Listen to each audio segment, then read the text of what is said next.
Florida State goes 2-10 during the regular season, and at one point had like the 60th or 70th rank. I think it was 66, if I'm remembering correctly. I wish you could go back on 247 and on 3 and like adjust the date to see what the actual class was, but you can't. So I'm going off of memory. Either way, horrific class at one point. Bottom half of college football and behind most Power 5 teams. Had a bunch of decommitments. You obviously lost some guys that you were expecting, some guys you weren't expecting. You held on to some that maybe were unexpected surprises. And Florida State, when it's all said and done on both recruiting websites that we'll just say matter at this point with On3 and 247, both of them have Florida State within the top 20. And a top 20 recruiting class, I mean, we can be very real, just exacerbates the problem that has been FSU recruiting just not being good enough. But I do think if you can step back and use a little bit of context and use a little bit of common sense, you can sit there and say a top 20 class, when you win 2 games, is somewhat impressive.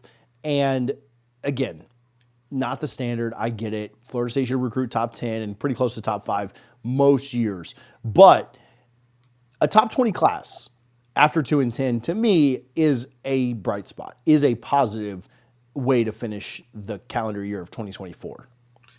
So I'm going to push back a little bit because in year 5 you won 2 games. It's not like you were just hired in December and had to scramble to put a class together and like, okay, at least we got a top 20 class. No, you had an established program. You went 13-0 last year, and then you are the reason, Coach Norvell, that we won 2 games this year. I'm not saying he's the total reason. There's other factors, obviously, that go into that. But, signing a number 19 class, and I have the list here, and it's insanity. You're behind South Carolina. Okay. And that's honestly the only school that you're behind that probably doesn't have as strong or a stronger NIL program, but you're 1 spot ahead of Mizzou, and 2 spots ahead of Georgia Tech, and 3 spots ahead of Nebraska, 4 spots ahead of Washington, 5 spots ahead of TCU. I mean, that's unacceptable in year 5. Like, I don't care. I know I get the point you're making. I do agree that you're never going to see a 2-win team sign a top 20 class. That's probably unheard of. It's probably never happened, honestly. But at the same time, Coach Norvell is at the top of the organization. He takes the credit for 13-0, but he takes the blame for 2-10, and it was of his own doing. So yes, I'm happy with the class overall for the most part, but it's still nowhere near where Florida State should be. If you are going to bet on anything, whether it's, you bet on the Super Bowl, you bet on tennis at 2 a.m., you bet on the NBA with Luka going to LA, you bet on whatever, MLB coming up, NHL's going on, all this stuff, college basketball, you can use our code YouTube150 for 150% sign-up bonus. Listen, there's nothing better to bet on than the big game. Use that for 150% bonus on your first deposit, 125% on your next 2. All of that up to $2,000. We appreciate BetUS for their support. Yeah, no, I'm fine with that pushback. I'm fine with, it's not acceptable big picture. I think when you micro it down a little bit, no one else, like South Carolina, 1 ahead of you, 9-win team. Oklahoma, 6-win team in year 3. So they've got a little bit more of that new car smell, although, Brent Venables' seat is plenty hot. Oklahoma, Ole Miss, 2 spots ahead of you, 10-win team. Penn State, 3 spots ahead of you, or 4 spots ahead of you, I'm sorry, a team that went to the Final Four. And USC, Miami, the biggest budget of anyone, from what I've understand. USC, Miami, Notre Dame, Tennessee, Texas A&M, all ahead of you, and then you get kind of up into that top 10 range. I think that overall, number 20 is not good enough. Number 19 is not good enough. Considering the year, it was probably the best you could have hoped for. Like, if I'd have told you after the Florida game, it's okay, we're going to still sign a top 20 class, you'd be like, no way, bro. We're in the 60s right now. Like, there's no chance. So I do think it's a good close based on the things that happened to you this year, which the things that happened to you this year are still your fault. Like, they still fall at the feet of Mike Norvell. I saw that he made some comments kind of owning up to some of it, and he did some different stuff this year at a coaching class. That's all great.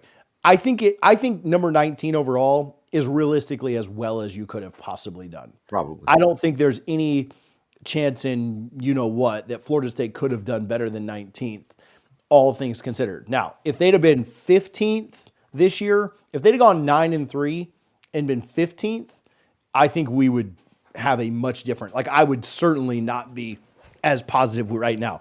In fact, you look at it. I mean, Miami won 10 games and they're sitting at 13th, right? And I think that is more. I mean, if I'm a Miami fan and I'm sitting at 13th in recruiting, which Mario has out recruited everybody else in the state, And we know they're not afraid to pay either. right? Finishing 13th at Miami, they lost some recruits down the stretch to UF, a team you blew out in their home stadium early in the year.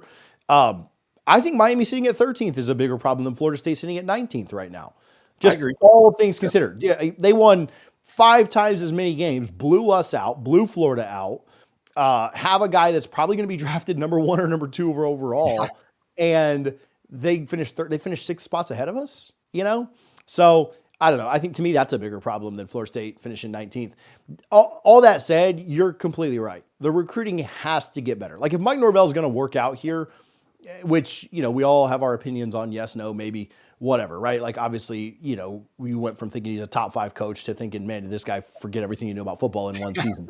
And you'd hope that that turns back around the other way this year. But for him to work out, and I mean, work out, like you've got to recruit, to me, you got to recruit top 12, right? There are 12 playoff spots. You got to be in the top 12. To win championships, you need to be in the top 5 consistently, but to at least get to that upper echelon of like recruiting, and we give Miami a hard time. They recruited top 10 every other year that Mario's been there. So one off year isn't going to sink their recruiting efforts. They still did a pretty good job with 16 blue chip guys in their class. I do think that for Mike Norvell to work out though, it just has to get better. And maybe with Coach Hand, maybe with Malzahn, maybe with Terrence Knighton and White and the guys that they brought in, maybe that will improve. There was a lot of dead weight on that staff last year that just refused to call kids. Hopefully that's better this year. There's still, in my opinion, I don't mean this as a super big shot. I won't even name any names on here because new year, new me. But I do think that there's still dead weight on the staff that needs to do a better job of recruiting. And hopefully they will. Hopefully we'll see an uptick there. They had a nice close. They had a nice finish. What do you do in 26? To me, if Mike Norvell can't pull it, and I don't care what the record is, right? If it's 2-10, he won't be here, so it doesn't matter. I don't care what the record is. If it's 6-6, if it's 7-5, if you can somehow push up to that 8-4 kind of threshold of, man, this is real progress, this is a real turnaround. I don't care what the record is, if he doesn't recruit, to me, like a top 12, 13 class in 2026, I don't think you're firing him over what the class ranking is. I think you fire or hire based on wins on the field. But if he doesn't recruit in the top 12 this year or around there, if you're 13th because you take a smaller class, like I don't care, whatever. This was a relatively large class. It's never going to work out. Like it's never going to be there, right? If you can't get into that top 12, recruiting in the ACC, recruiting in the Sunshine State, bringing in all these new guys, it's just not going to work out. Like I don't think he's the guy at that point. Yeah. And again, they go out and win 12 games. Winning on the field is all that matters, let's be honest. But it ain't winning. It ain't working out long term if he can't start to get better. And hopefully this year he does. Hopefully this year they close better. They're still atrocious on signing day. They're still really bad closing, and that has to improve. But you know that to me that's got to be your first kind of threshold that you get to is, man, can we get up around that top 12 area? Can we land the real difference makers at a program? Yeah, and it makes me wonder if complacency played a role.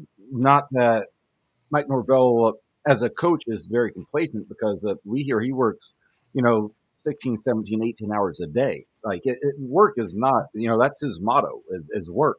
But the problem is, I think he struck gold in the very first part of the transfer portal with Jermaine Johnson, Kier Thomas, Jerian Jones, Jared Verse, and Keon Coleman, Johnny Wilson. So many of these players that maybe he just thought in his mind, well, if I don't get this high school kid, I'll just go to the portal and get somebody. And I'm not saying that's his mindset. That's just speculation on my part. But it does make me wonder, is he not attacking the high school recruiting? And, something Bud says, has said several times, and I want to credit him because this is not an original thought by me.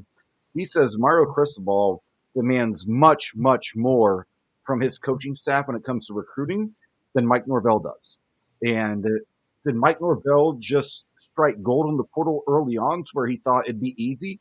Because last year we brought a lot of guys in the portal that had some promise, and basically none of them worked out. So that's kind of where my head is as far as that goes, to where he needs to make a decision and to fully commit to high school and only use the portal to fill gaps. Or if you get an elite guy, yeah, obviously you take him. But like a Keon Coleman, everybody wanted him. Everyone, his tape at Michigan State was phenomenal. So everybody wanted him.